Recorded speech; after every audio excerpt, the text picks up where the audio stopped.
ఈ ఋతుపవనాలు ముఖ్యంగా క్లాసికల్ సిద్ధాంతం అనేది ఈ అన్నిట్లో కూడా అందరూ నమ్ముతున్న సిద్ధాంతం.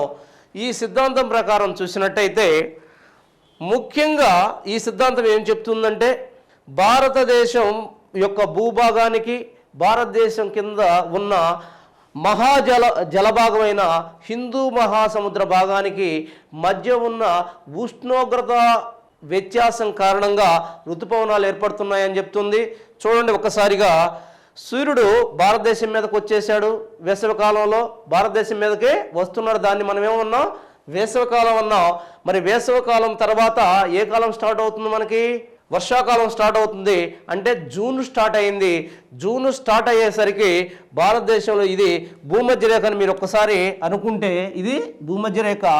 ఈ భూమధ్య రేఖకి పైగా వచ్చేసాడు సూర్యుడు. తర్వాత జూన్ అయింది. జూన్ దగ్గరకు వచ్చేసరికి ఉష్ణోగ్రతలు ఉత్తర భారతదేశంలో అత్యధికంగా ఉష్ణోగ్రతలు ఈ ప్రాంతంలో నమోదవటం స్టార్ట్ అయింది. ఉష్ణోగ్రతలు ఎప్పుడైతే ఈ ప్రాంతంలో స్టార్ట్ అయ్యాయో చూడండి ఒకసారి, ఈ ప్రాంతంలో ముఖ్యంగా ఈ ప్రాంతం మొత్తం ఉత్తర మహామైదాన ప్రాంతం మీద చాలా పెద్ద మొత్తంలో అల్పపీడన ద్రోణి ఏర్పడింది. అల్పపీడన ద్రోణి అంటే ఉష్ణోగ్రత పెరిగితే పీడనం ఏమవుతుంది? తగ్గుతుంది.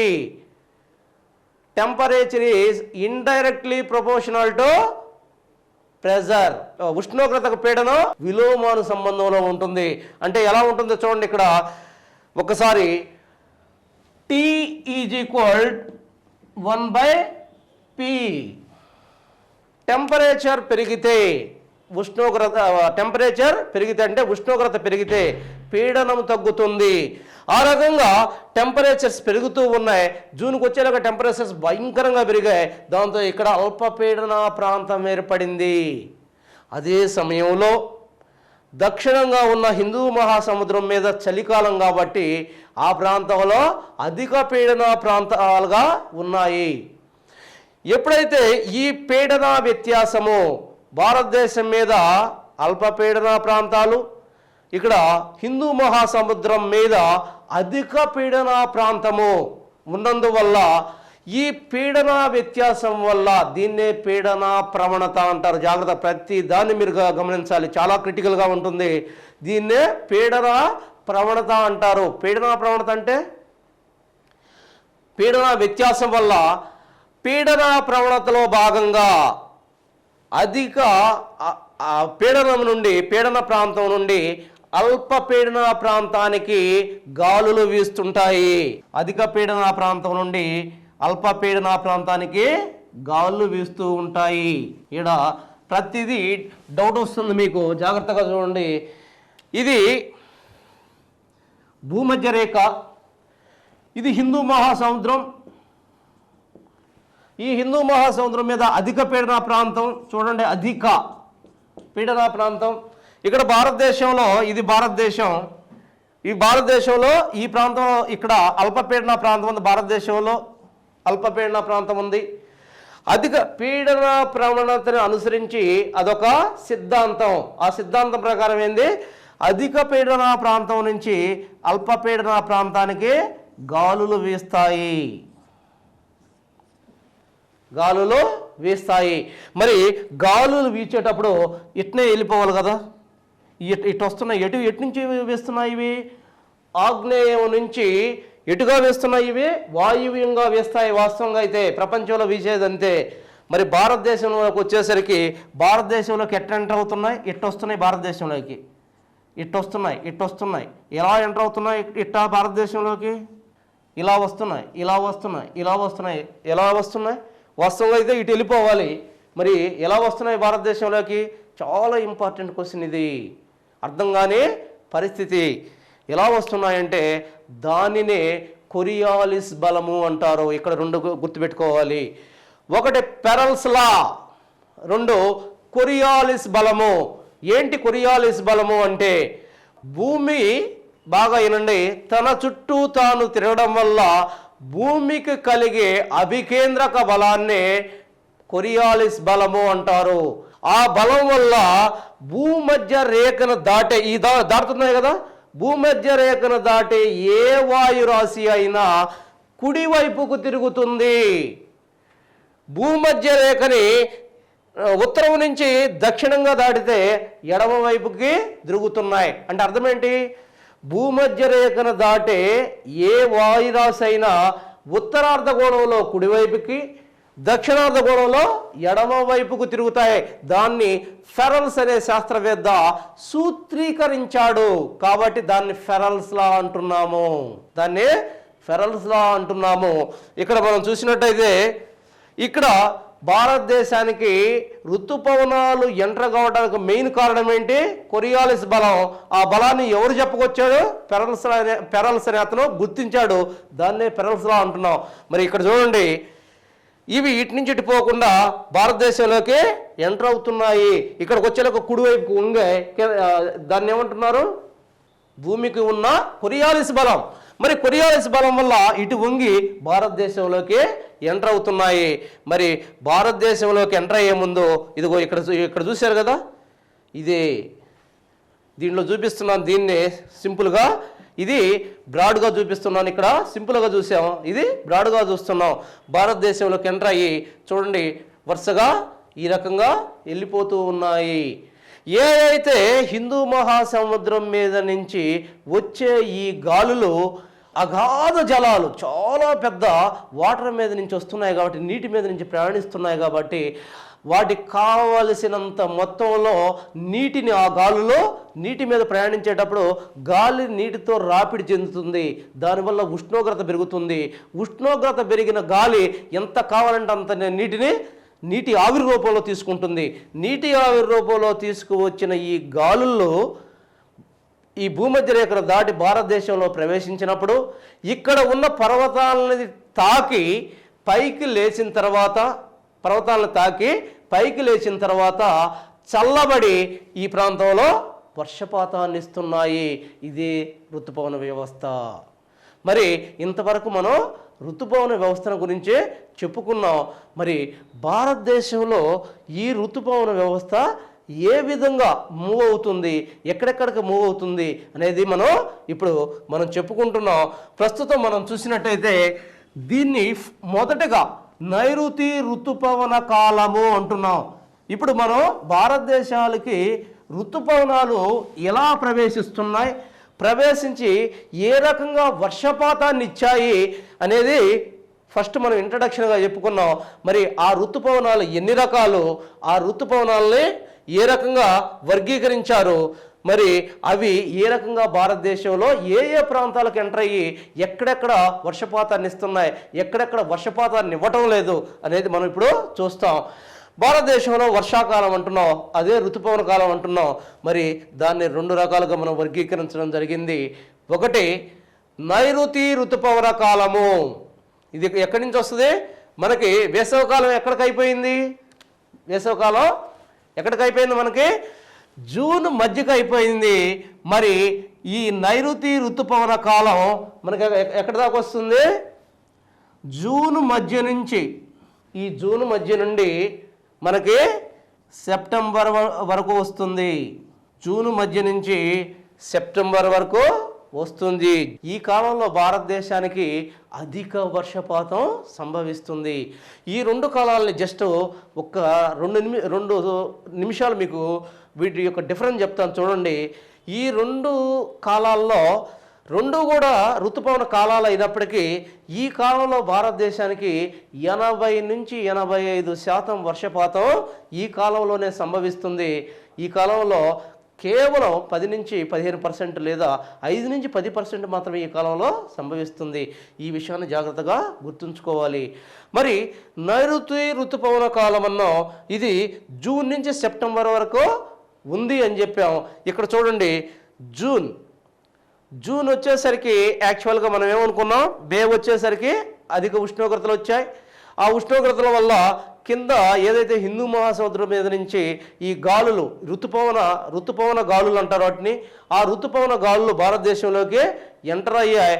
ఇక్కడ ఎంటర్ అయినప్పుడు ఏమవుతుందంటే ఈ ప్రాంతంలో భారతదేశానికి ఇక్కడ చూడండి పెనున్సులా అంటే ద్వీపకల్పం యొక్క చివరి భాగం, ఈ కేప్ ఆఫ్ కెమరూన్ లేదా ఇది మామూలుగా దీన్ని కన్యాకుమారి అగ్రము అంటారు. ఈ కన్యాకుమారి అగ్రం ఏ రకంగా ఉంది ఒకసారి చూడండి. జస్ట్ వి ఆకారంలో ఉందా లేదా? ఇట్లా వి ఆకారంలో ఉంది. మరి ఈ వి ఆకారంలో ఉన్న ఈ అగ్రం దగ్గరికి వచ్చేసరికి ఈ గాలులు ఈ వి ఆకారాన్ని తాగుతాయి. తాగిన తర్వాత రెండుగా చీలుతున్నాయి. రెండు బ్రాంచెస్గా మారిపోతున్నాయి. చూడండి, ఇటొక బ్రాంచ్గా మారిపోతున్నాయి. కొన్ని వేల లక్షల గాలుల సమూహాలు రెండుగా చీల్చబడి ఇవి అరేబియా సముద్రం మీద ఒక శాఖ, తర్వాత ఈ బే ఆఫ్ బెంగాల్ మీద బంగాళాఖాతం మీద ఇంకొక శాఖ ప్రయాణిస్తూ ఉంది. మరి ఈ బే ఆఫ్ బెంగాల్ మీద ప్రయాణించే శాఖను మనం చూసినట్టయితే ఇది ఈ విధంగా ప్రయాణిస్తూ 25 మే, ఇది మే 25, ఇది జూన్ 1, ఇది జూన్ 5, ఇవన్నీ కూడా జూన్ 5, ఇది మే 25 చూసినట్టయితే ఈ రకంగా ప్రయాణిస్తూ పోతూ ఉన్నాయి. ఇవి రెండు శాఖలుగా విభజించబడ్డాయి. అది మనం చూద్దాం. ఫస్ట్ 2 శాఖలుగా విభజించబడ్డాయి. మొదటి శాఖను ఏదైతే బంగాళాఖాతం మీద ప్రయాణించే శాఖను బంగాళాఖాత శాఖ అని, అరేబియా సముద్రం మీద ప్రయాణించే శాఖను అరేబియా శాఖ అని 2గా విభజించడం జరిగింది. ఇక్కడ మనం గుర్తుంచుకోవాలి. భారతదేశంలోకి మొట్టమొదట ప్రయాణించే శాఖ ఏది? భారతదేశం మీద ఫస్ట్గా ప్రయాణించే శాఖ ఏది? బంగాళాఖాతపు శాఖ. భారతదేశంలో ఏ ప్రాంతం మొదటగా ఋతుపవనాలు మొదటగా ఏ ప్రాంతంలోకి చేరుతాయి? ఎక్కడ చేరుతాయి? అండమాన్ అండ్ నికోబార్ దీవులకి. ఇక్కడ ఉంటుంది అండమాన్ నికోబార్ దీవులు. చూడండి, మే 25కే ఇక్కడ చేరింది.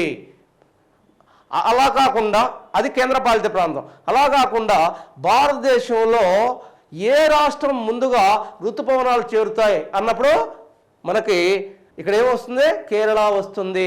కేరళ వస్తుంది. ఈ ట్విస్ట్ని మీరు అర్థం చేసుకోవాలి. రాష్ట్రం అంటే కేరళ వస్తుంది, మొత్తం మీద చెప్తే అండమాన్ నికోబార్ దీవులు వస్తుంది, లేదా ఏ కేంద్రపాలిత ప్రాంతం అంటే అండమాన్ నికోబార్ దీవులు వస్తుంది. మరి ఏ శాఖ అంటే బంగాళాఖాతం వస్తుంది. మరి ఈ 2 శాఖల్లో ఏది పెద్ద శాఖ అంటే అరేబియా సముద్ర శాఖ పెద్ద శాఖగా, భారతదేశంలో ఎక్కువ వర్షపాతాన్ని ఇచ్చే శాఖగా మనం చెప్పవచ్చు. మరి ఇక్కడే వాటిని గురించి మనం చర్చించుకుందాం కొంచెం. ఎందుకంటే ఇక్కడ సమయం వచ్చింది కాబట్టి, ఎందుకని ఈ శాఖ కన్నా ఈ శాఖ బలంగా ఉంది, ఎందుకని ఈ శాఖ కన్నా ఎక్కువ వర్షపాతాన్ని ఇస్తుంది అనేది మనం చూద్దాం. ఇక్కడ మనం చూసినట్టయితే ఈ 2 శాఖలు భారతదేశంలో ప్రవేశించినప్పటికీ ఈ శాఖ పెద్ద శాఖగా ఉంది ఒకటి. రెండోది, ఈ శాఖను మనం చూసినట్టయితే భారతదేశంలో కొంత మాత్రమే ఈ శాఖ ప్రయాణిస్తుంది. తక్కిన భాగం అంతా కూడా ఆగ్నేయ ఆసియాలో ప్రయాణిస్తుంది. ఈ శాఖను చూడండి మీరు, కంప్లీట్ ఈ శాఖ ఇదే. ఈ శాఖ అంటే ఇదే. చూడండి, జూన్ 1, జూన్ 5, జూన్ 10, ఆ తర్వాత జూన్ 10, జూన్ 15, జూలై 1, జూలై 15, ఇదంతా కూడా ఈ విధంగా భారతదేశంలోకి కాలానుగుణంగా విస్తరిస్తుంది ఈ శాఖ. ఇంకెక్కడికి కూడా పోదు ఎక్కువగా. కానీ ఏదైతే బే ఆఫ్ బెంగాల్ శాఖ, బంగాళాఖాతపు శాఖ భారతదేశంలో కొంతవరకే వస్తుంది, తక్కిన ఎక్కువ భాగం ఆగ్నేయ ఆసియాలోకి ప్రయాణిస్తుంది. దానివల్ల భారతదేశంలో అతి బలమైన శాఖ అన్నా ఇదంటే అరేబియా శాఖ. మరి ఎక్కువ వర్షపాతం ఇచ్చే శాఖ అన్నా కూడా ఇదేగా మనం చెప్పుకోవచ్చు. ఇక్కడ చూసినట్టయితే ఫస్ట్గా బంగాళాఖాతపు శాఖను తీసుకుందాం. బంగాళాఖాతపు శాఖ మొదటిగా దేన్ని తాగుతుంది? మే 25నే అండమాన్ అండ్ నికోబార్ని తాగుతుంది భారతదేశంలో. ఆ తర్వాత ఈ శాఖ మొత్తంగా కూడా చూడండి ఒకసారి, కంప్లీట్గా ఆగ్నేయ ఆసియా వైపు వెళ్ళిపోతూ ఉంది. వాస్తవంగా అయితే భారతదేశంలోకి ఎంటర్ కాదు ఈ శాఖ. అయితే ఇక్కడ చూడండి ఒక్కసారిగా, ఈ ప్రాంతం అంతా కూడా ఆగ్నేయాసియా భారతదేశానికి కలిసి ఉన్న ప్రాంతం. ఈ ప్రాంతానికి వచ్చేసరికి ఈ ప్రాంతంలో ఒక పర్వత వ్యవస్థ ఉంది, దాని పేరే ఆర్కాన్యోమా. మయన్మార్లో ఉన్న పర్వత వ్యవస్థ పేరేంది? ఆర్కాన్యోమా అనే పర్వత వ్యవస్థ ఉంది. ఈ పర్వత వ్యవస్థ ఏ అయితే మనం చెప్పుకుంటున్న ఈ శాఖను, ఈ బంగాళాఖాతపు శాఖను ఈ ప్రాంతంలో అడ్డుకోవటం వల్ల, చూడండి బొమ్మ చూడకపోతే మీకు అర్థం కాదు, క్లియర్గా చెప్తున్నా, ఈ ప్రాంతంలో ఏముంటున్నాయి? ఆర్కాన్యోమా పర్వతాలు. ఈ పర్వతాలని ఢీకొన్న తర్వాత అవి ఈ ప్రాంతం నుంచి పోలేక అవి ఒక శాఖ ఇటు తిరుగుతుంది. ఈ శాఖ ఇటు తిరిగి భారతదేశంలో ఎంటర్ అవుతుంది. భారతదేశంలో ఎంటర్ అయిన తర్వాత ఈ ప్రాంతంలో ఎక్కడ, ఈ ప్రాంతం అంటే మేఘాలయ ప్రాంతం ఇది. ఈ మేఘాలయ ప్రాంతంలో 3 కొండలు కనిపిస్తాయి మనకి. గారో, కాశీ, జాంతియా. ఏం కొండలు అవి? గారో, కాశీ, జాంతియా అనే కొండలు. ఆ కొండలు ఎలా ఉంటాయి అంటే చూడండి, ఎలా ఉంటాయి ఆ కొండలు? ఈ రకంగా ఉంటాయి. ఇక్కడ ఒకటి ఉంటుంది, ఈడ ఒకటి ఉంటుంది. అంటే గాలులు ఇటు పోతాయి కానీ ఎటు తప్పించుకొని పోలేవు. అందువల్ల ఈ గాలులు ఈ ఒక ట్రఫ్ లాగున్న దీంట్లోకి వెళ్ళి ఎటు తప్పించుకోలేక ఆ ప్రాంతంలో పైకి లేస్తున్నాయి కంపల్సరీగా. మరి పైకి లేచిన ఈ గాలులు, నీటి ఆవిరితో ఉన్న ఈ గాలులు అధిక మొత్తంలో ఈ ప్రాంతంలో వర్షపాతాన్ని ఇస్తున్నాయి. అధిక మొత్తంలో ఈ ప్రాంతంలో వర్షపాతాన్ని ఇస్తున్నాయి. మరి అందుకనే ప్రపంచంలోనే అత్యధిక వర్షపాత ప్రాంతాలైన మాసిన్రామ్ మరియు సొహ్రా, మాసిన్రామ్ మరియు సొహ్రా అంటే చిరపుంజిని సొహ్రా అని కూడా అంటారు. మాసిన్రామ్ మరియు చిరపుంజులు ఈ ప్రాంతంలోనే మనకి కనిపిస్తున్నాయి. మరి క్వశ్చన్ ఈ విధంగా, మాసిన్రామ్ ఎంత వర్షపాతం సంభవిస్తుంది? 1141 సెంటీమీటర్ల వర్షపాతం సంభవిస్తుంది. చిరపుంజి 1087 సెంటీమీటర్ల వర్షపాతం సంభవిస్తుంది. ప్రపంచంలోనే అత్యధిక వర్షపాతం సంభవించే ప్రాంతాలుగా వీటిని చెప్పుకోవచ్చు. మరి ఇక్కడ క్వశ్చన్ ఈ విధంగా వస్తుంది. బే ఆఫ్ బెంగాల్ శాఖ, బంగాళాఖాతపు శాఖ వల్ల ఈ ప్రాంతంలో లేదా మొత్తం ఋతుపవన కాలంలో అధిక వర్షపాతం సంభవించే ప్రాంతాలేంటి? ఇటు బే ఆఫ్ బెంగాల్ శాఖ అన్న అడుగుతాడు, లేకపోతే మొత్తం ఋతుపవన కాలంలో అధిక వర్షపాతం సంభవించే ప్రాంతాలు ఏంటి? ఈ రెండు అనేది మీరు చెప్పాలి. ఆ తర్వాత మనం చూసినట్టయితే ఇక్కడికి వచ్చిన ఇవి వర్షాన్ని పైకి లేచాయి, వర్షాన్ని ఇచ్చాయి, తర్వాత తేలికయ్యాయి, ఇటు పైకి వెళ్ళినాయి. ఇక్కడ హిమాలయాలు 6000 మీటర్లు 7000 మీటర్ల ఎత్తున హిమాలయాలు ఉన్నాయి. వాటిని దాటి పైకి పోలేక హిమాలయాల యొక్క పాదాలు, అంటే హిమాలయాలు పర్వత పాదాలు అంటే కింద ప్రాంతాలు, ఈ హిమాలయ పర్వత పాదాల గుండా ఇది పశ్చిమంగా ప్రయాణిస్తూ ఇక్కడ ఢిల్లీ రిడ్జ్ అనే ప్రాంతంలో, ఢిల్లీ రిడ్జ్ అంటే ఒక ఎత్తైన ప్రాంతం, ఆ ప్రాంతం మీదకు పోయేటప్పుడు పైకి లేచి అక్కడ కొంత వర్షపాతాన్ని ఇస్తాయి. అక్కడ కొంత వర్షపాతాన్ని ఇచ్చిన తర్వాత ఆ తర్వాత మైదానాల గుండా ప్రయాణించి ఇక్కడ పంజాబ్ని చేరుకుంటుంది. ఇటు గమనం కూడా చెప్పాను, చూశారు కదా, కంప్లీట్గా ఈ విధంగా ఉంటుంది గమనం. మరి ఇక్కడ కొంచెంసేపు మనం ఒక చిన్న రెస్ట్ తీసుకున్న తర్వాత దీని గురించి కంప్లీట్గా చెప్పాం కదా. చెప్పినప్పుడు ఈ కాలంలో అధిక వర్షపాతం కురిసే ప్రాంతాలు ఏందనేది మనం చెప్పుకున్నాం, 2 ప్రాంతాలని. అంతేకాకుండా ఇక్కడ కొన్ని విషయాలు కూడా గమనించాలి. ఈ ప్రాంతంలో ఈ కాలంలో అతి తక్కువ కాలంలో, అంటే ఒక రోజులో అత్యధిక వర్షపాతం ఎక్కడ సంభవించింది? భారతదేశంలో ఆమ్నీ దీవులు. గుర్తుపెట్టుకోవాలి, ఏంటి అవి? ఆమ్నీ దీవులు. ఎక్కడున్నాయి అవి? లక్షద్వీపుల్లో ఉన్న ఆమ్నీ దీవుల్లో అత్యధిక వర్షపాతం సంభవించింది. ఒక్క రోజులో అత్యధిక వర్షపాతం 116 సెంటీమీటర్ల వర్షపాతం సంభవించింది ఇక్కడ ఒక్క రోజులోనే. ఆ తర్వాత అది ఆమ్నీ దీవులు అంటే ఎక్కడున్నాయి? లక్షద్వీపుల్లో, అంటే కేంద్రపాలిత ప్రాంతాల్లో. అలా కాకుండా మెయిన్ ల్యాండ్, అంటే మొత్తం అసలు ముఖ్యమైన మెయిన్ ల్యాండ్ అంటారు దీన్ని భారతదేశంలో. వీటిని ఏ ప్రాంతంలో మెయిన్లాండ్లో అంటే ప్రధాన భూభాగంలో భారతదేశం యొక్క ప్రధాన భూభాగం కాదు, ఏంది దీవులే మొత్తం మీద చూస్తే అక్కడ 116 సెంటీమీటర్స్. అలా కాకుండా ప్రధాన భూభాగంలో ఏ ప్రాంతంలో ఒక రోజులో అధిక వర్షపాతం సంభవించిందంటే అది కూడా చిరపుంజే 108 సెంటీమీటర్లలో వర్షపాతం సంభవించింది. అలా కాకుండా ఇప్పటి వరకు భారతదేశంలోని ఏ పట్టణ ప్రాంతం అత్యధిక వర్షపాతాన్ని ఒకరోజు వర్షపాతాన్ని సంభవించింది అన్నప్పుడు మనం ముంబై 95 సెంటీమీటర్ల వర్షపాతం సంభవించింది. 4-5 రోజులు మొత్తం ట్రాఫిక్ అంతా వర్షంలోనే ఆగిపోయింది. ఆ రోజు కాలంలో మీరు చూసుంటారు ఒక 5-6 సంవత్సరాల క్రితం. సో ఈ రకంగా మనం దీని యొక్క కంప్లీట్ గమనాన్ని గురించి మనం చెప్పుకున్నాం. అయితే ఇక్కడ మీరు గమనించాల్సింది ఒకటే, ఈ కాలంలో ఇంకొక విషయాన్ని మనం చెప్పుకుందాం. ఇది అయిపోయింది. రెండోది ఏంటి, ఇక్కడ రెండో శాఖ ఏంటి, అరేబియన్ శాఖ. ఇది బలమైన శాఖ అనుకున్నాం.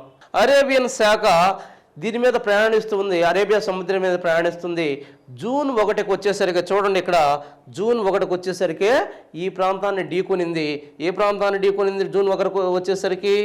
జూన్ 1కి వచ్చేసరికి ఇది జూన్ 1, ఇది జూన్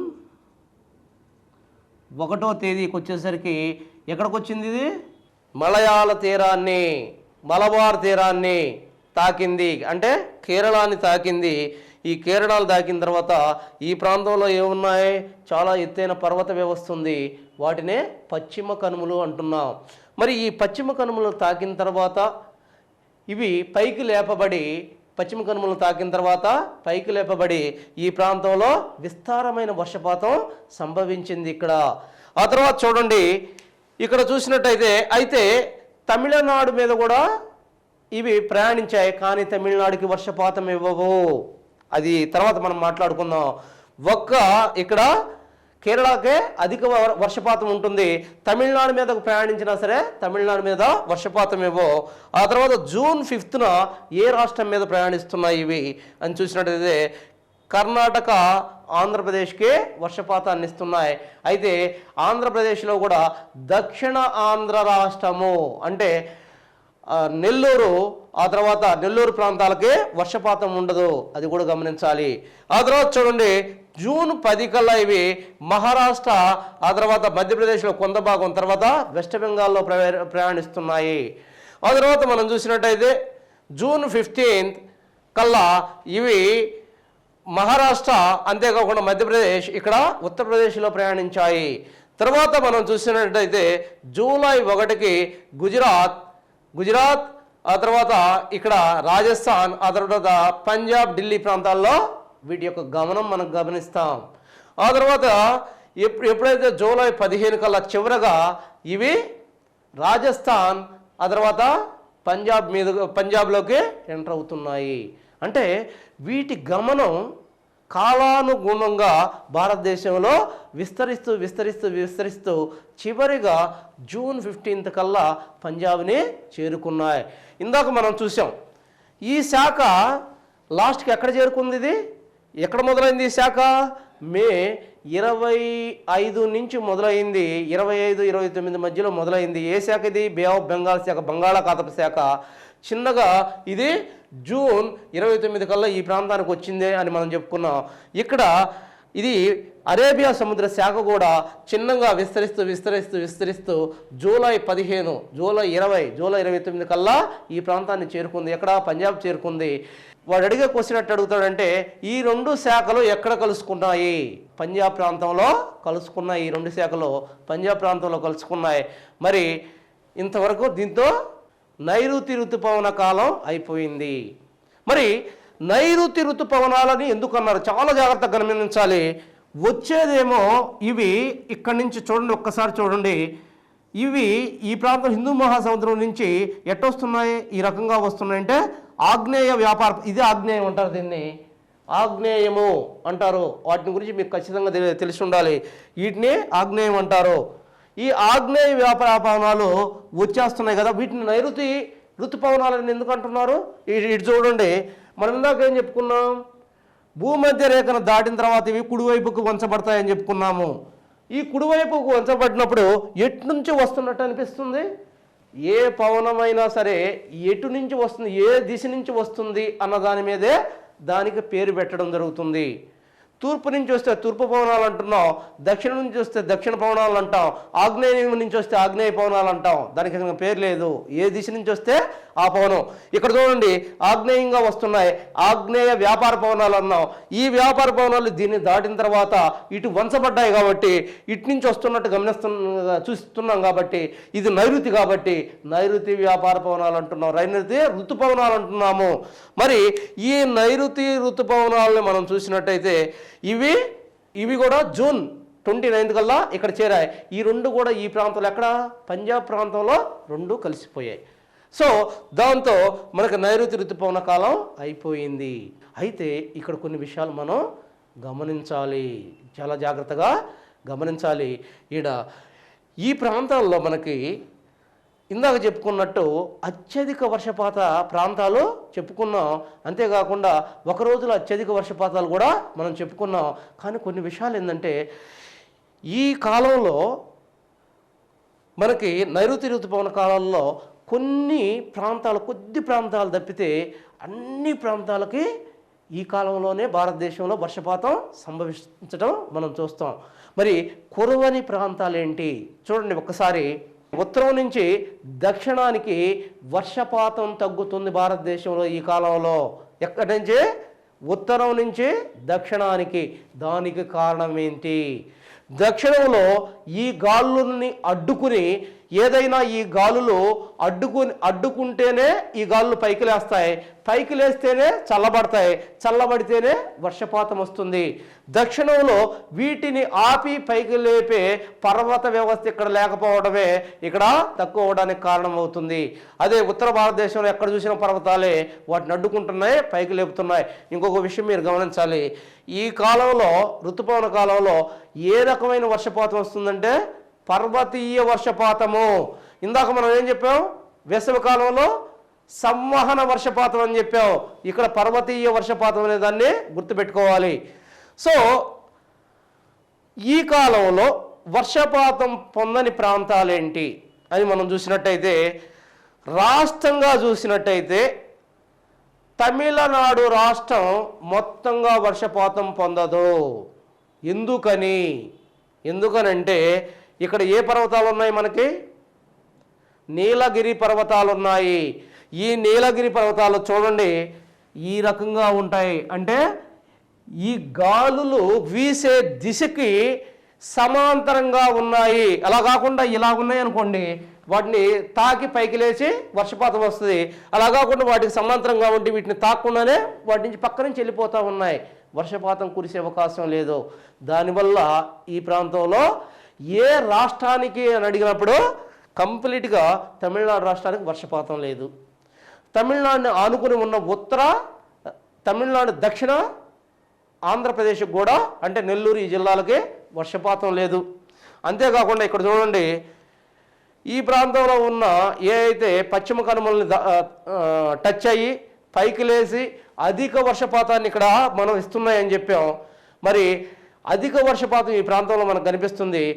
ఈ పర్వతాల తర్వాత అంటే ఇవి పర్వత వ్యవస్థ. ఈ పర్వతాలకి ఇటు భాగంలో అంటే పర్వతాల దాకి ఇటు భాగం అంటే పశ్చిమ భాగంలో అధిక వర్షపాతాన్ని ఇస్తున్నాయి. మరి తూర్పు భాగం పరిస్థితి ఏంటి? ఇవి ఇక్కడ అధిక వర్షపాతాన్ని ఇచ్చిన తర్వాత పైకి లేచిన గాలులు మళ్ళీ కిందకి బరువై కిందకి ప్రయాణించి ఈ ప్రాంతంలో కిందకి దిగటం వల్ల ఈ గాలుల్లో తేమ ఉండదు. ఎందుకని? ఈ ప్రాంతంలో ఆల్రెడీ వర్షపాతం కురిసేసాయి, పైకి లేసాయి, చల్లబడ్డాయి, వర్షపాతం కురిసేసాయి. తేలికైన గాలులు మళ్ళీ కిందకు ప్రయాణిస్తున్నాయి. ఈ గాలుల్లో వర్షపాతం ఉండదు. దానివల్ల ఈ పక్క ప్రాంతాల్లో ఒక్క చిటికి కూడా వర్షం కురవవు.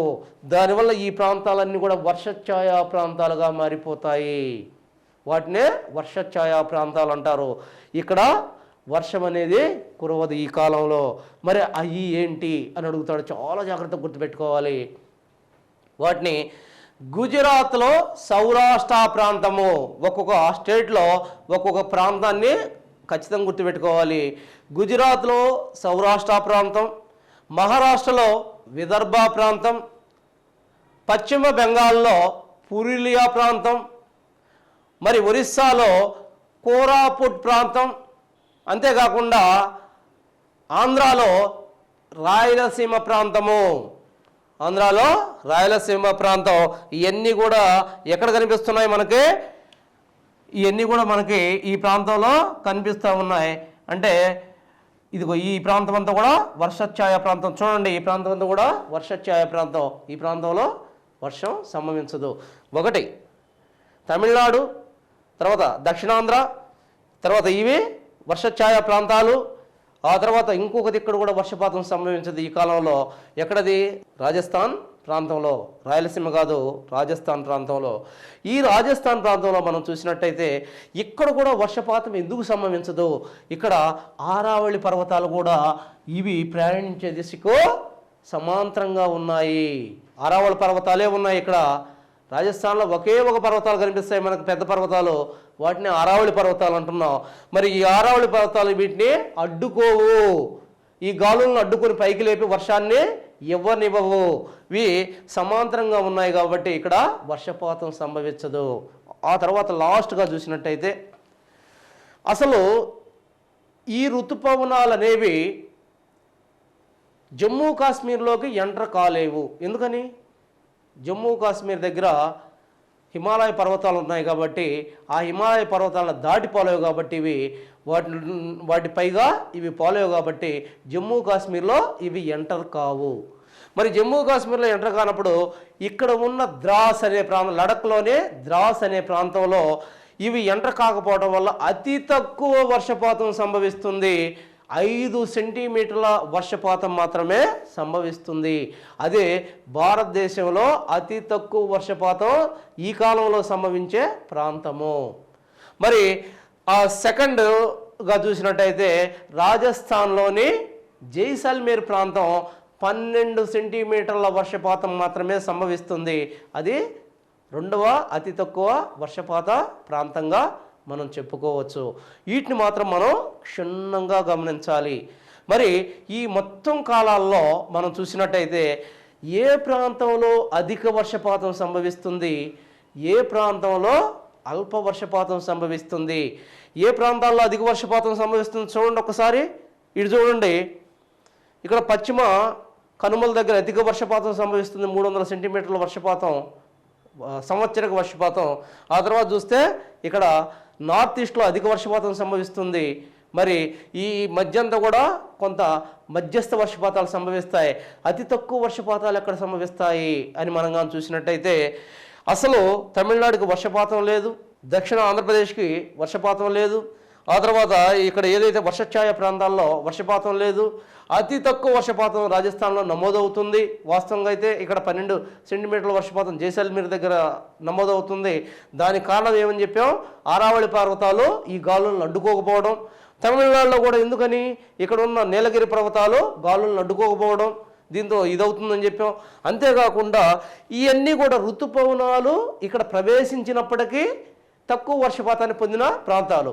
కానీ ఇక్కడ ఈ కాలంలో అతి తక్కువ వర్షపాతం పొందే ఈ ప్రాంతాన్ని మనం ఏమంటున్నాం? ద్రాస్ సెక్టార్ అంటున్నాం.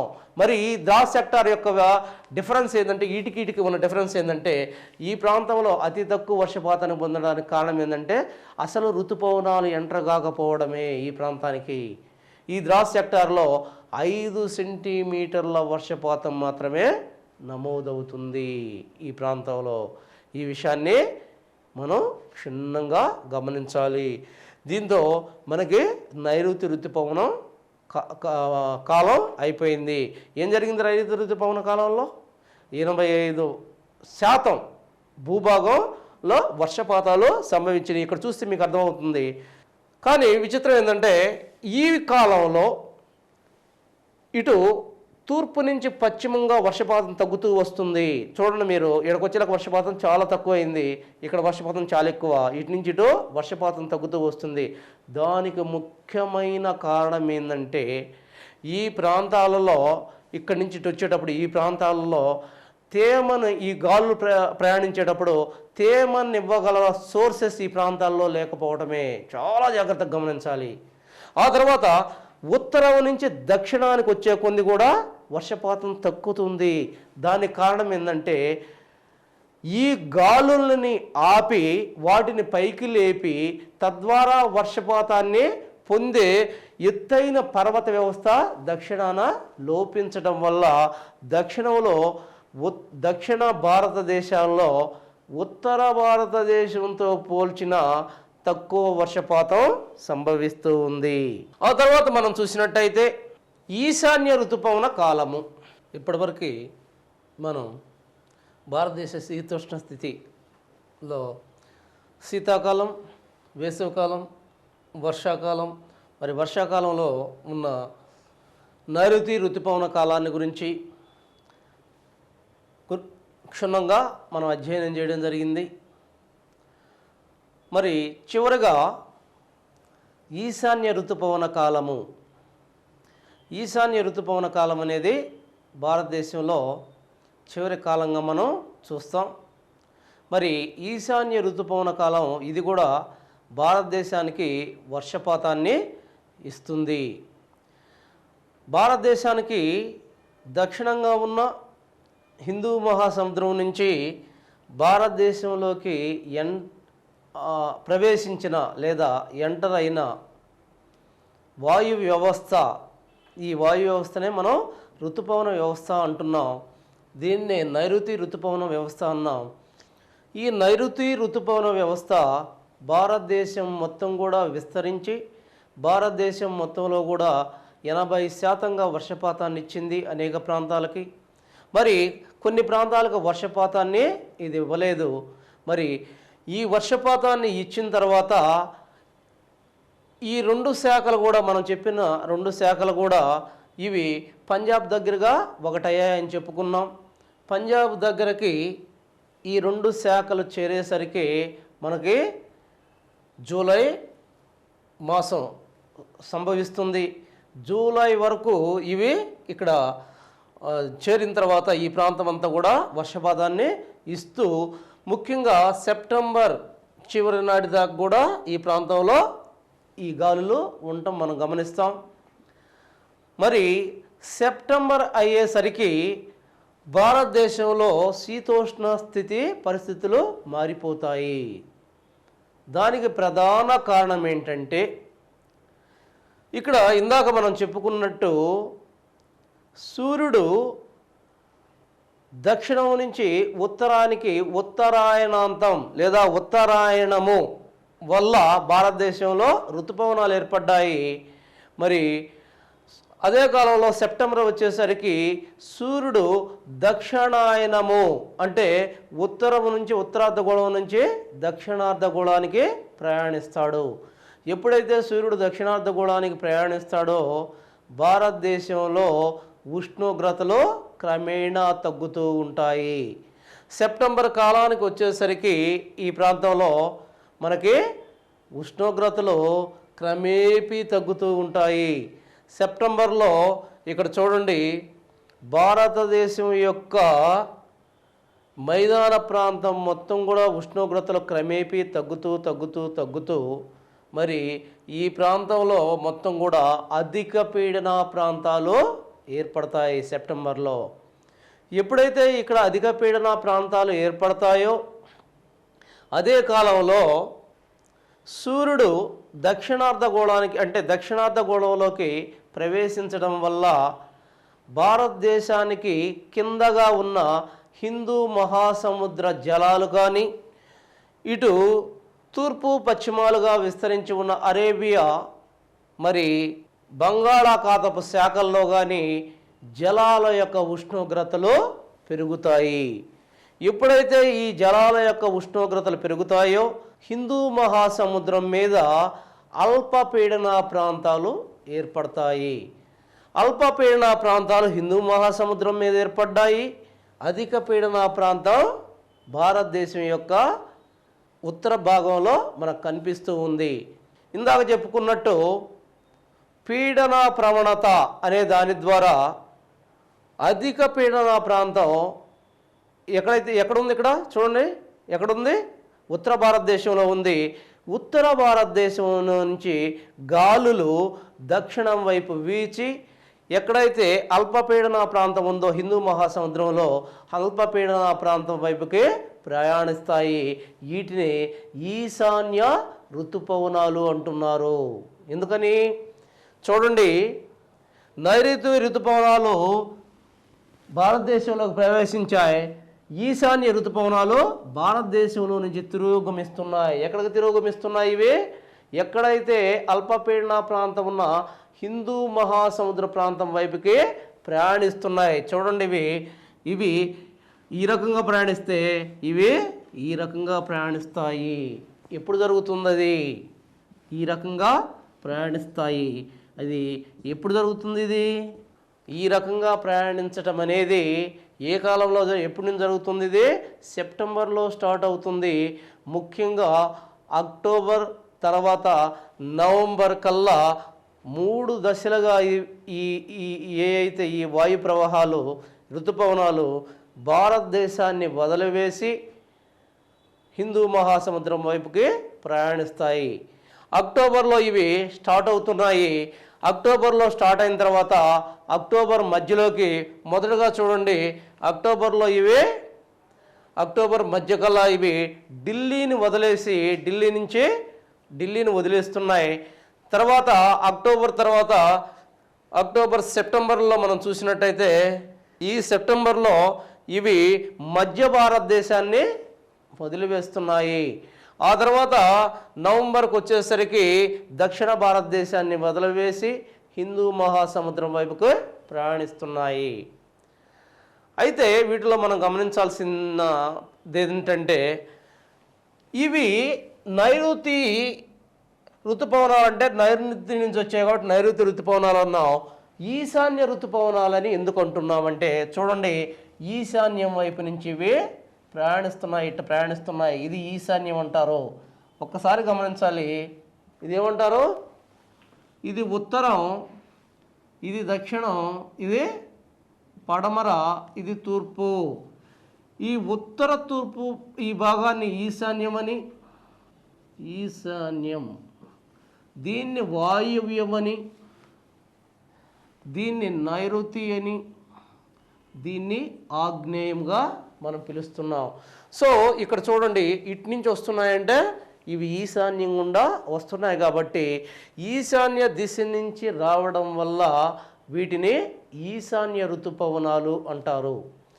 ఈ ఈశాన్య ఋతుపవనాలు ప్రయాణించేటప్పుడు ఇవి భూమి మీద నుంచి వస్తాయి. ఇందాక వచ్చిన నైరుతి ఋతుపవనాలు హిందూ మహాసముద్ర జలాల మీద నుంచి వచ్చాయి కాబట్టి అధిక నీటిని కలిగి ఉన్నాయి కాబట్టి భారతదేశంలో 80% వర్షపాతాన్ని ఇవ్వగలిగాయి. మరి ఇవి భూభాగం మీద నుంచి ప్రయాణిస్తున్నాయి కాబట్టి వీటిలో ఏ విధమైన నీటి ఆవిరి ఉండదు. అయితే ఇక్కడ గమనించాల్సింది, ఇవి ప్రయాణించేటప్పుడు కొన్ని యాక్చువల్గా నైరుతి నుంచి ప్రయాణించేటప్పుడు ఇటు కూడా ప్రయాణిస్తే ఇటు ప్రయాణిస్తున్నాయి. మరి ప్రయాణించేటప్పుడు ఇవి ఏదైతే ఇక్కడ బే ఆఫ్ బెంగాల్ అంటున్నాం, బే ఆఫ్ బెంగాల్ అంటే బంగాళాఖాతం మీద ప్రయాణించేటప్పుడు కొంత నీటిని తీసుకుని మరి ఇటు ప్రయాణించేటప్పుడు భారతదేశం యొక్క దక్షిణ ప్రాంతంలో వర్షపాతాన్ని ఇస్తున్నాయి. ఈ కాలంలో వర్షపాతం పొందే రాష్ట్రం ఏంటి అంటే ఇందాక కంప్లీట్గా ఏ రాష్ట్రం అయితే వర్షపాతం పొందదో ఆ రాష్ట్రం ఈ కాలంలో వర్షపాతం పొందుతుంది. అది ఇక్కడ తమిళనాడు రాష్ట్రంగా మనం చెప్పవచ్చు. మరి తమిళనాడు రాష్ట్రం ఈ కాలంలో వర్షపాతం ఏ విధంగా పొందుతుంది అంటే ఇక్కడ శవరాయి కొండలు అనే కొండలు ఉంటాయి. ఈ కొండలు వీటిని ఖచ్చితంగా ఆపుతాయి. దానివల్ల ఈ ప్రాంతంలో వర్షపాతం పొందుతుంది. ఇందాక మనం చూసినట్టయితే నైరుతి ఋతుపవన కాలంలో నీలగిరి కొండలు ఆపకపోవడం వల్ల ఈ గాలుల్ని ఇక్కడ వర్షపాతం లేదు. ఇప్పుడు ఏ అయితే ఈశాన్య ఋతుపవనాలు మనం చూస్తున్నామో ఆ ఈశాన్య ఋతుపవనాలు ఇక్కడ శవరాయి కొండలు ఆవడం వల్ల ఇక్కడ వర్షపాతం సంభవిస్తుంది. అంతేకాకుండా ఇంకొక ప్రాంతం కూడా పొందుతుంది. ఆంధ్ర ఆంధ్ర రాష్ట్రం యొక్క దక్షిణ ఆంధ్ర రాష్ట్రం కూడా వర్షపాతాన్ని పొందుతుంది. అంతేకాకుండా ఇక్కడ కొన్ని ప్రాంతాలు కూడా ముఖ్యంగా ఏదైతే కేరళ, కర్ణాటక ప్రాంతాల్లో కొన్ని ప్రాంతాలు కూడా ఈ కాలంలో వర్షాన్ని పొందుతాయి. అయితే మనం చూసినట్టయితే ఈ ప్రాంతంలో వర్షపాతం కంపారిటివ్లీ నైరుతి ఋతుపవన కాలంతో కంపేర్ చేసినట్టయితే ఈ కాలంలో 5 నుంచి 10% మాత్రమే వర్షపాతం సంభవిస్తుంది. దీనిలో 80 నుంచి 85% వర్షపాతం సంభవిస్తుంది మనకి. అయితే ఇక్కడ ఇంకొక విషయం మనం గమనించాలి. ఇదే సమయంలో అక్టోబర్ హీట్ అనేది ఏర్పడుతుంది. అక్టోబర్ హీటు అంటే ఈ ప్రాంతంలో యాక్చువల్గా ఈ వర్షాకాలం యొక్క ముఖ్యమైన లక్షణం ఏంటి? అధిక టెంపరేచర్స్ ఉంటాయి, అధిక ఆర్ద్రత ఉంటుంది, గాలిలో తేమ చాలా ఎక్కువగా ఉంటుంది. ఈ తేమ వల్ల ఈ ప్రాంతంలో సూర్యుడి కిరణాలు భూమిని తాకిన తర్వాత మరలా భూమి వాటిని ఏం చేస్తుంది? ఎంత కిరణాలను తీసుకుంటుందో అన్ని కిరణాలని మళ్ళీ బయటికి వెదజల్లుతుంది ఆకాశంలోకి. వాటిని భూ వికిరణము అన్నాము. మరి ఇది కంటిన్యూస్ ప్రాసెస్. మీకు వరల్డ్ జాగ్రఫీ చెప్పేటప్పుడు ఇది మీకు వస్తుంది. సూర్యుడి నుంచి కిరణాలు భూమి తీసుకున్న తర్వాత తను ఎంత గ్రహించిందో అంత మొత్తంలో ఈ కిరణాలని బయటకు వెదజల్లడం జరుగుతుంది. వాటినే భూ వికిరణం అంటాం. ఇక్కడ చూసినట్టయితే ఆకాశంలో ఏమీ లేకుండా ఉంటే భూకిరణాలు కంప్లీట్గా బయటకు వెళ్ళిపోతాయి. కానీ వర్షాకాలంలో ఏముంటాయి? ఇక్కడ గాలిలో తేమ ఎక్కువగా ఉంటుంది. భూమి మీద, భారతదేశం యొక్క భూమి మీద గాలిలో తేమ ఎక్కువగా ఉంటుంది. ఈ తేమ అనేది వీటిని అయితే ఈ కిరణాలని ఎక్కువగా బయటికి పోనివ్వదు. దాంతో భూగోళం అకస్మాత్తుగా అక్టోబర్లో హీట్ అవుతుంది. అప్పుడు దాకా చలిగా ఉన్న అంటే ఈ ఋతుపవనాల వల్ల వాస్తవంగా ఏం జరుగుతుంది? భారతదేశంలో వర్షపాతం సంభవించడం వల్ల భారతదేశంలో వాస్తవంగా జరిగే పరిణామం ఏంటి? ఉష్ణోగ్రతలు తగ్గిపోతాయి, మంచి ప్లెజెంట్ వాతావరణం ఏర్పడుతుంది. అయితే గాల్లో తేమ ఎక్కువగా ఉంటుంది కాబట్టి కొంత స్వెట్టింగ్ ఎక్కువగా జరుగుతుంది, అంటే కొంత చెమటలు పోతాయి. కానీ ప్లెజెంట్గా వాతావరణం ఉంటుంది. కానీ ఎప్పుడైతే ప్లెజెంట్గా వాతావరణం ఉన్న ఎక్కువ తేమ ఉందో ఒక్కసారిగా అక్టోబర్కి వచ్చేసరికి ఒక్కసారిగా ఉష్ణోగ్రతలు భయంకరంగా పెరిగిపోతాయి. దాన్ని అక్టోబర్ హీట్ అంటారు. మీకు చాలాసార్లు వచ్చి ఉంటుంది అక్టోబర్ హీట్ అని. ఒక్కసారిగా ఉష్ణోగ్రతలు ఎప్పుడైతే పెరుగుతాయో వాటినే అది అక్టోబర్ కాలంలో జరుగుతుంది. దాన్ని అక్టోబర్ హీట్ అంటారు. మరి ఈ అక్టోబర్ హీట్ వల్ల ఈ ప్రాంతాల్లో ఏదైతే మనకు బంగాళాఖాత ప్రాంతంలో ఉన్న నీరు బాగా వేడెక్కి ఈ ప్రాంతాల్లో మనకి చిన్న అల్పపీడన ద్రోణులు ఏర్పడతాయి. ఈ సముద్రం మీద ఉన్న ఈ అల్పపీడన ద్రోణులు ఏ కాలంలో వస్తాయి? మనకి అక్టోబర్లో మనకు కనిపిస్తాయి. మరి ఈ అల్పపీడన ద్రోణులలోకి ఈ ఈశాన్య ఋతుపవనాలు చాలా వేగంగా ప్రయాణిస్తూ అల్పపీడన ద్రోణుల్ని ఎప్పుడైతే ఢీకొంటాయో దాంతో ఉష్ణోగ్రత ఇంకా ఎక్కువగా పెరిగి అల్పపీడన ద్రోణి కాస్త వాయుగుండంగా మారుతుంది. మరి వాయుగుండంగా మారిన ఇవి ఆ తర్వాత కాలంలో తుఫాన్లుగా, ఆ తర్వాత ఇంకా తీవ్రమైన తుఫాన్లుగా మారుతాయి. సో ఏ కాలంలో భారతదేశంలో తుఫాన్లు సంభవిస్తాయి అంటే ఈశాన్య ఋతుపవన కాలంలో. ఏ ఋతుపవన కాలంలో అంటే అదే నెలలు అడిగాడు అనుకోండి. ఏ నెలల్లో భారతదేశంలో తుఫాన్లు అధికంగా ఉంటాయంటే అక్టోబర్ నవంబర్ నెలల్లో. మరి అక్టోబర్ నవంబర్ నెలల్లో కూడా ఈ 2 నెలల్లో చూస్తే దేంట్లో ఎక్కువగా ఉంటాయంటే అక్టోబర్లో అధికమైన తుఫాన్లు మనకు సంభవిస్తాయి. అంతేకాకుండా ఏ నెలల్లో అధిక వర్షపాతం సంభవిస్తుందంటే జూలై ఆగస్టు నెలల్లో అని చెప్పాలి. అంతేకాకుండా తుఫానులు భారతదేశంలో ఏ సముద్రంలో ఎక్కువగా ఉంటాయంటే బంగాళాఖాతంలో ఎక్కువగా ఉంటాయని చెప్పాలి. ఏ తీరం ఈ తుఫాన్లకు ఎక్కువగా గురవుతుందంటే తూర్పు తీరం అని చెప్పాలి. ఏ రాష్ట్రం ఈ తుఫాన్లకు ఎక్కువగా గురవుతుందంటే ఒరిస్సా రాష్ట్రం అని చెప్పాలి. అంతేకాకుండా ఏ ఓడరేవు ఈ తుఫాన్లకు ఎక్కువగా గురవుతుందంటే పారాదీప్ ఓడరేవు అని చెప్పాలి. పారాదీప్ ఓడరేవు అని చెప్పాలి.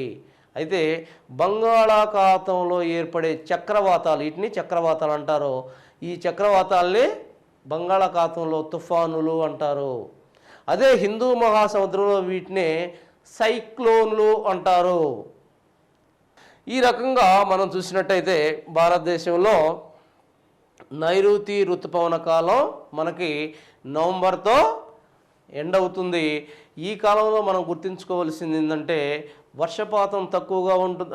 అంటే నైరుతి ఋతుపవన కాలంతో పోలిస్తే ఈశాన్య ఋతుపవన కాలంలో వర్షపాతం తక్కువగా ఉంటుంది, గాల్లో తేమ తక్కువగా ఉంటుంది, కొంచెం అంటే శీతలమైన పరిస్థితులు ఉంటాయి, ఆకాశం ప్లెజెంట్గా ఉంటుంది, మేఘావృతంగా అంత మేఘావృతంగా కనిపించదు. కాకపోతే ఏంటంటే ఆ కాలంలో తుఫాన్ల కాలంగా మనం పిలుస్తాం. ఆ కాలంలో తుఫాన్లు ఏర్పడతాయి. ఈ తుఫాన్ల వల్ల తూర్పు తీరం అనేక ఇబ్బందులకు గురవుతుంది, జన నష్టాలు సంభవిస్తాయి. సో దీంతో భారతదేశం యొక్క శీతోష్ణ స్థితి ఇంకొక 2 చిన్న టాపిక్స్ మిగిలినాయి మనకి. వీటిల్లో మనం చూసినట్టయితే ఎల్నినో లానినా అంటే ఏంటి, ఎల్నినో అంటే ఏంటి, లానినా, ఈ 2 కాన్సెప్ట్స్ని మనం జాగ్రత్తగా గమనించాలి. ఈ 2 కాన్సెప్ట్స్లో మనం చూసినట్టయితే ఎల్నినో అనేది దీని యొక్క ఇది ఒక స్పానిష్ భాషా పదం. ఎల్నినో అనే దానికి అర్థం బాల యేసుక్రీస్తు. ఎల్నినో అనే దానికి అర్థం బాల యేసుక్రీస్తు. ఇది స్పానిష్ పదము. దీనిలో భాగంగా మనం చూసినట్టయితే ఎల్నినోలు ఎక్కడ సంభవిస్తాయి, ఎల్నినో అంటే ఏంటి, భారతదేశంలో ప్రపంచ పటాన్ని మీరు ఒక్కసారి భారతదేశాన్ని పక్కన పెడదాం కొంచెంసేపు.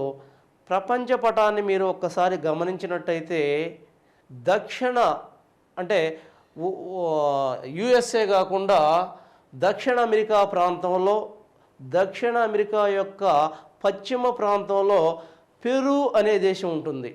పసిఫిక్ మహాసముద్రంలో తీర ప్రాంతంలో పెరు అనే దేశం ఉంటుంది.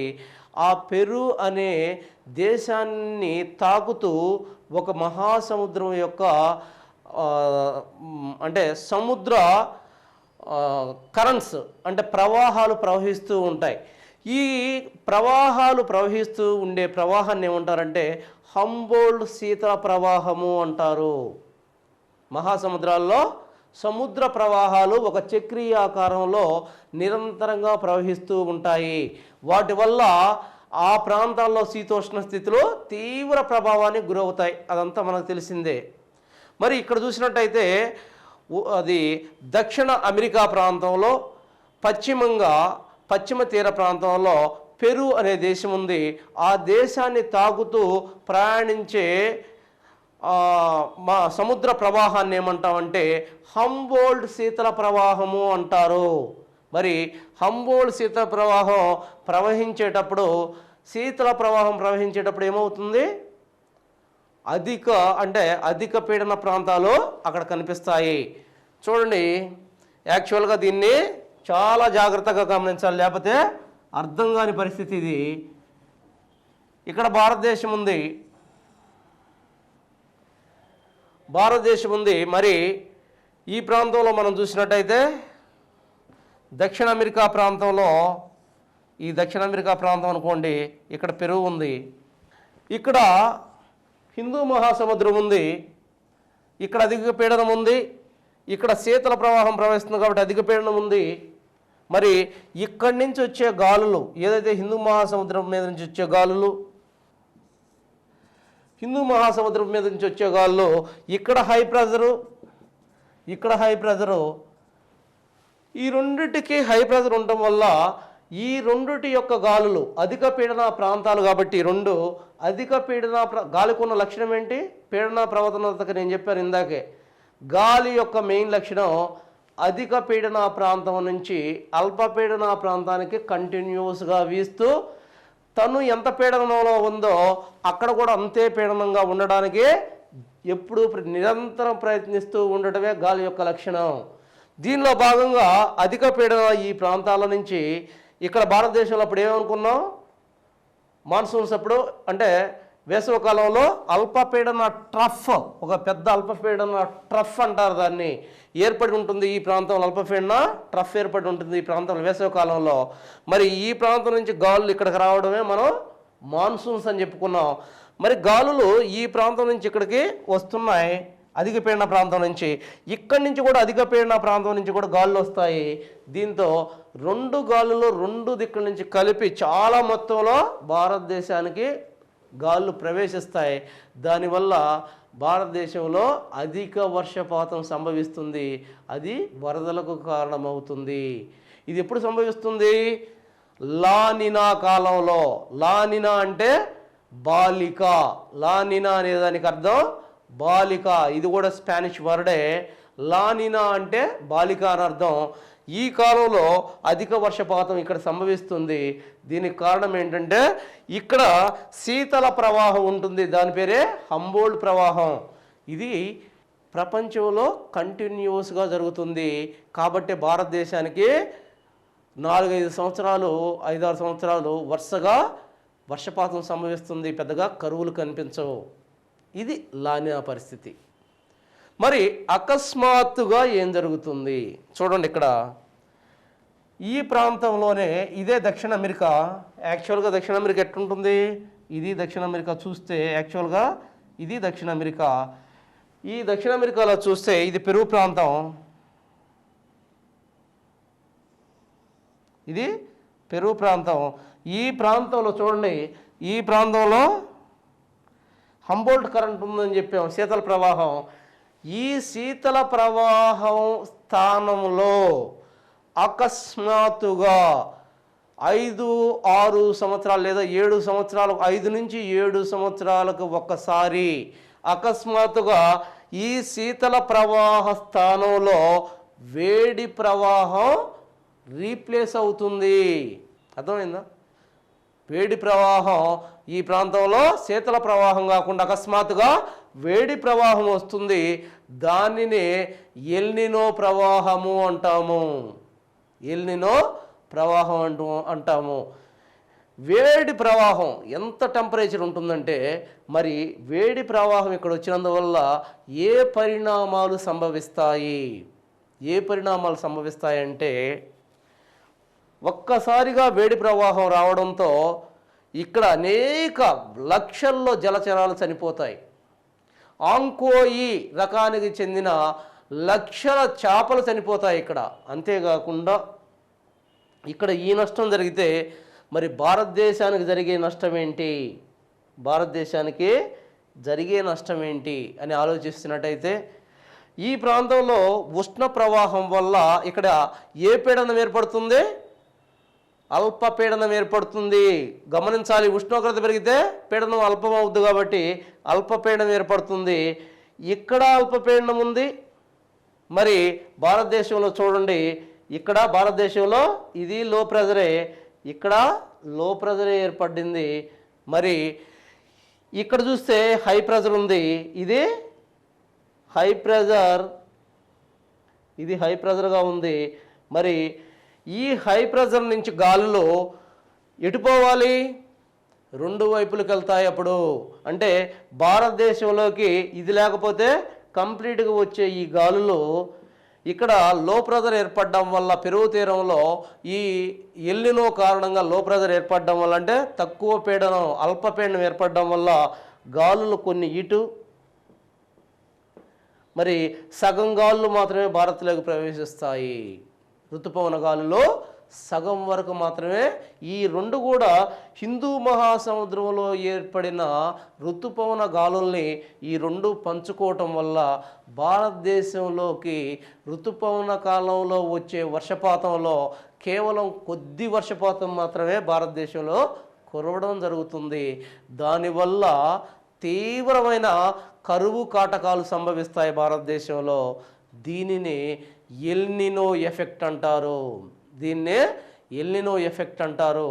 ఎల్నినో అనేది స్పానిష్ భాషా పదం. దీనికి బాలక్రీస్తు అనేది అర్థం. యాక్చువల్గా లానినో అనేది అది స్పానిష్ వర్డే, దానికి అర్థం బాలిక అనేది దానికి అర్థంగా చెప్పుకోవచ్చు. దీంతో మనకి భారతదేశం యొక్క శీతోష్ణ స్థితి పరిస్థితుల గురించి మనం క్షుణ్ణంగా అధ్యయనం చేయడం జరిగింది. దీనిలో చూడండి, ముఖ్యంగా మాన్సూన్స్ గురించి, ఋతుపవనాల గురించి, వాటి ఏర్పాటును గురించి, అవి ప్రపంచంలో తక్కిన వాటికి భిన్నంగా భారతదేశంలో ఎందుకు ఏర్పడ్డాయన్న దాని గురించి, ఏ శాస్త్రవేత్తలు వాటిని గురించి సిద్ధాంతీకరించారు, వాటిలో ముఖ్యమైన సిద్ధాంతాలు ఏంటి, ఏ సిద్ధాంతం ఆధారంగా ప్రస్తుతం భారతీయ ఈ ఋతుపవనాల గురించి అధ్యయనం చేయడం జరుగుతుంది. మరి ఋతుపవనాలు భారతదేశంలోకి వచ్చిన తర్వాత ఎక్కడెక్కడ ఏ విధంగా ఏ రాష్ట్రాల్లో వర్షాన్ని ఇచ్చాయి, ఏ ప్రాంతాల్లో వర్షాన్ని ఇవ్వలేదు, వీటి వల్ల అధిక వర్షపాతాలు ఎక్కడ నమోదయ్యాయి, అధిక అల్ప వర్షపాతాలు ఎక్కడ నమోదయ్యాయి, అంతేకాకుండా కాలానుగుణంగా ఇవి ఎక్కడెక్కడ వర్షిస్తూ ఉన్నాయి. అంతేకాకుండా శీతాకాల వేసవి కాలాల్లో మనం చూసినట్టయితే ఏ ప్రాంతాల్లో ఎక్కడ అధిక ఉష్ణోగ్రతలు ఉన్నాయి, ఏ ప్రాంతాల్లో అల్ప ఉష్ణోగ్రతలు ఉన్నాయి, అంతేకాకుండా భారతదేశం యొక్క శీతోష్ణ స్థితుల్ని అనేక రకాలుగా ఏవేవి ప్రభావితం చేశాయి, ఎన్ని రకాల కారకాలు భారతదేశం యొక్క శీతోష్ణ స్థితిని ప్రభావితం చేశాయి, వాటిలో ముఖ్యమైనవి ఏంటి. మరి ఇంకా మనం చూసినట్టయితే అక్టోబర్ హీట్ ఏ విధంగా ఏర్పడుతుంది, అంతేకాకుండా ఎల్నినో లానినో అనేవి భారతదేశాన్ని ఏ విధంగా ఇన్ఫ్లుయెన్స్ చేస్తున్నాయి, ప్రభావితం చేస్తున్నాయి. ఎల్నినో కాలంలో భారతదేశంలో కరువు కాటకాలు ఏర్పడితే లానినా అనేది భారతదేశం యొక్క వరదలకే కారణమవుతుంది అనే విషయాలను మొత్తం కూడా మనం క్షుణ్ణంగా దీంట్లో అధ్యయనం చేయడం జరిగింది. ఇప్పటి వరకు మనం భారతదేశం యొక్క శీతోష్ణ స్థితిని గురించి చర్చించడం జరిగింది. మీరు మరి వీటి ద్వారా ఎక్కడెక్కడ ఏమి అనేది మీరు పటాల ద్వారా ఏదైతే మ్యాప్లు ఉన్నాయో ఈ మ్యాపుల సహాయంతో మీరు ఎటు నుంచి ఎటు మూవ్ అవుతున్నాయి, మూవ్ అయ్యేటప్పుడు ఏ ప్రాంతాల్లో ఇవి అధిక వర్షాన్ని ఇస్తున్నాయి, తక్కిన ప్రాంతాల్లో ఎందుకు వర్షపాతాన్ని ఇవ్వలేకపోతున్నాయి, ఈ సమగ్ర సమాచారాన్ని మొత్తాన్ని కూడా మీరు దగ్గరుంచుకునేసి పటాల ద్వారా మీరు దీన్ని స్టడీ చేస్తే మీరు ఖచ్చితంగా క్వశ్చన్ ఎట్టి ఇచ్చినా సరే మీరు దీన్ని మీరు ఫేస్ చేయగలుగుతారు. ఎందుకంటే దీంట్లో సమాచారం కన్నా కూడా subject important, concept important. Concept అర్థమైతే మీరు ఎన్ని క్వశ్చన్లు ఇచ్చినా సరే మీరు పెట్టగలరు. కాబట్టి ఈ విషయాన్ని గుర్తుంచుకొని మీరు దీన్ని ప్రిపేర్ కాగలరని మనవి చేస్తున్నాను.